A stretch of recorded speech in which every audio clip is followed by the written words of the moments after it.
قرآن بار بار جب بھی کوئی مشکل حکم دیتا ہے تو قرآن یہ کہتا ہے کہ یہ ان لوگوں کے لیے حکم ہے جو اللہ پر اور آخرت کے دن پر ایمان رکھتے ہیں۔ اس سے ہمیں پتہ چلتا ہے کہ اللہ پر اور آخرت پر ایمان لائے بغیر جو آرڈر اللہ نے دیے ہیں ان کی موٹیویشن اور ان کی ترغیب آپ کو مل ہی نہیں سکتی۔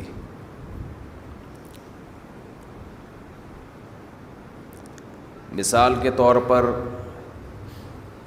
اسلام میں سب سے اہم حکم اور سب سے مشکل حکم ہے نماز کی پابندی کرنا۔ نماز پڑھنا مشکل نہیں ہے، نماز کی پابندی کرنا مشکل۔ پوری زندگی انسان اس بات کی کوشش میں لگا رہے کہ نماز کبھی قضا نہیں ہونے دوں گا، تو یہ آسان کام نہیں ہے۔ ہر حکم میں چھٹی ہوتی ہے، آپ آفس جاتے ہیں ہفتے میں 6 دن 1 دن چھٹی کرتے ہیں، درمیان میں اور بھی چھٹیاں آتی ہیں، قائد اعظم ڈے آ گیا، علامہ اقبال ڈے آ گیا، شاہ عبد اللطیف بھٹائی کا دن آ گیا، بھٹو کی شہادت کا دن بھی ہو سکتا ہے۔ جتنے سیاستدان دنیا سے جاتے رہیں گے ان کی چھٹیوں کی تعداد بڑھتے بڑھتے 2-4 دن رہ جائیں گے آفس ورک کے لیے۔ تو ہر کام میں چھٹی ہوتی ہے، کہ نماز جب سے شروع ہوئی موت تک ایک دن بھی ایسا نہیں ہے جس میں قضا کرنے کا حکم ہو۔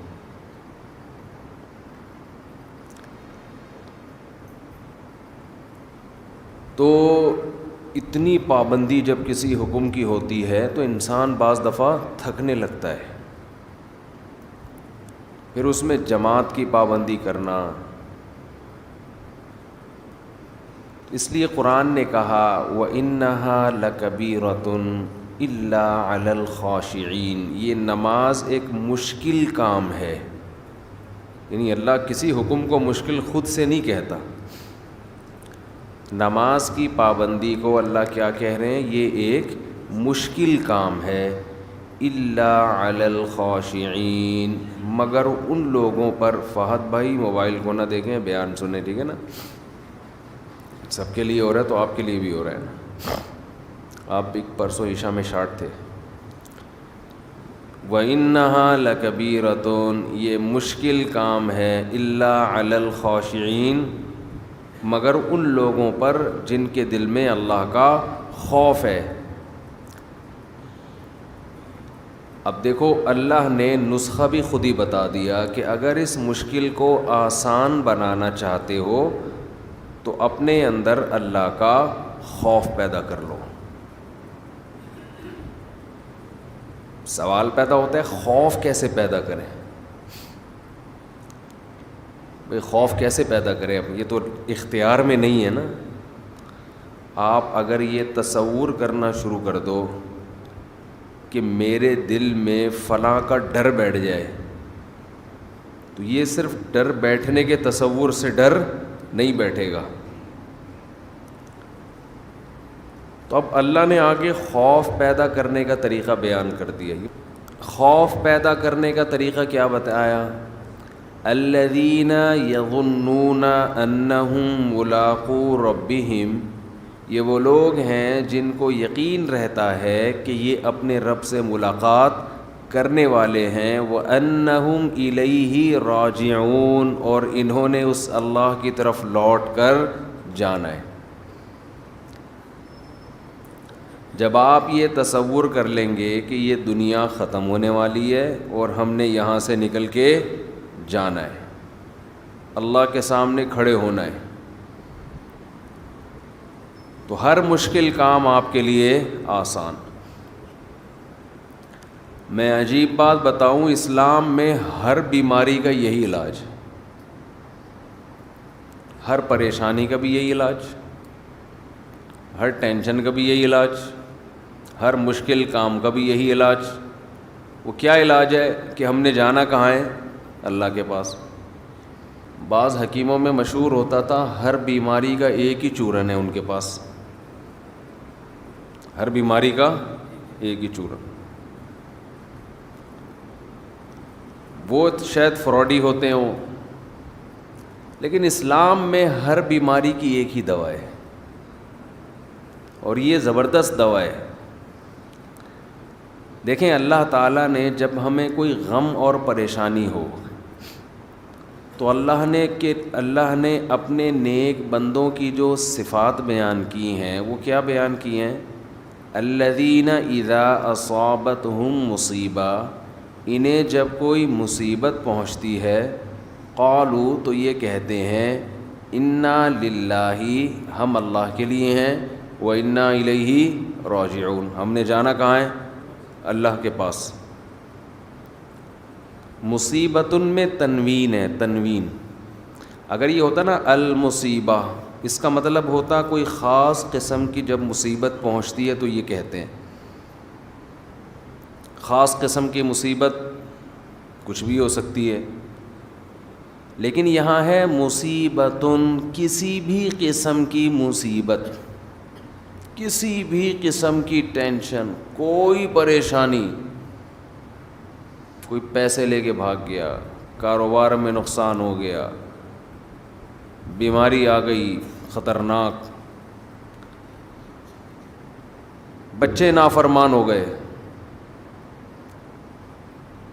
ہر ٹینشن کا ان کے پاس علاج کیا ہے. ہم نے جانا کہاں ہے؟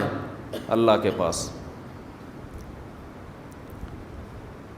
تو یہ نیک لوگوں کی اللہ نے علامت بیان کی ہے کہ ان کے پاس ہر ٹینشن کا ایک ہی چورن ہے، ایک ہی دوا ہے کہ بھئی یہ دنیا ختم ہونے والی ہے اور ہم نے جانا کہاں ہے؟ بول لیں نا، اللہ کے پاس. جب اللہ ہی کے پاس جانا ہے تو کیا ہوگا بھئی؟ وہاں جا کے اللہ کے پاس سوال پیدا ہوتا ہے. بھئی اللہ کے پاس جانے کا مطلب یہ ہے کہ یہ ٹینشن دینے والا اللہ ہے، تو وہ مجھے دیکھ رہا ہے کہ میں اس پریشانی میں صبر کر رہا ہوں، اس کا نعم البدل وہ قیامت کے دن مجھے دے دے گا. تو اللہ نے جہاں بھی کوئی مشکل حکم دیا، اللہ نے کیا فرمایا کہ یہ ان لوگوں پر آسان ہے جو دماغ میں یہ بات بٹھا بیٹھے ہیں کہ ہم نے جانا کہاں ہے؟ اللہ کے پاس. تو رمضان میں کچھ کام ایسے ہیں جو نبی صلی اللہ علیہ وسلم نے بہت زیادہ کیے ہیں، اور وہ کام بھی جب تک آپ کو یہ یقین نہ ہو کہ میں نے اللہ کے پاس جانا ہے، اس وقت تک وہ کام آسان ہے نہیں. ان میں ایک اہم ترین کام نماز کے بعد، نماز کے بعد. دیکھو اسلام میں جن کاموں کا بھی حکم دیا جاتا ہے نا وہ نماز کے بعد ہیں. سب سے پہلے نماز ہے. شروع قرآن یہاں سے ہوتا ہے، یقیمون الصلاۃ ومما رزقناہم ینفقون. نیک بندوں کی علامت میں سب سے پہلی علامت نماز کو قائم کرتے ہیں. اور جو رزق ہم نے دیا، یہ دوسری بڑی علامت ہے، جو رزق ہم نے انہیں دیا اس میں سے خرچ کرتے رہتے ہیں. ینفقون فعل مضارع ہے، جب کنٹینیو کوئی کام کیا جاتا ہے تو اس کے لیے استعمال ہوتا ہے. وہ ینفقون، کنٹینیو یہ کام کرتے رہتے ہیں. تو ایمان والوں کی دو علامتیں قرآن میں اللہ نے بہت زیادہ بیان کی ہیں، اور یہ دو کام نبی رمضان میں زیادہ نہیں بلکہ بہت زیادہ کیا کرتے تھے. ایک نماز بہت زیادہ. تو رمضان میں ایک کام عبادت، جیسے ہم تراویح پڑھتے ہیں تو عام دنوں سے کئی گنا زیادہ نماز کی تعداد ہو جاتی ہے. تو نبی نے 4 کام تو کیے لیکن 2 کو بہت زیادہ فوکس کیا ہے.